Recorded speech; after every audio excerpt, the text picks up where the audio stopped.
అరే మన భార్యని ప్రేమగా చూసుకుంటాం, మన అమ్మని గుండెల్లో పెట్టి చూసుకుంటాం. అలాంటిది మన భూమికే అన్నమైన జన్మ ఆడ జన్మ.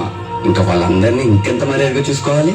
వాళ్ళ మౌనం వాళ్ళ చాపడం కాదు, మనకిచ్చే రెస్పెక్ట్. వాళ్ళు ఒక్కసారి మనం అనుకోకుండా నేను అనుకుంటే ఇక్కడ మనం ఎవ్వరు ఉండం.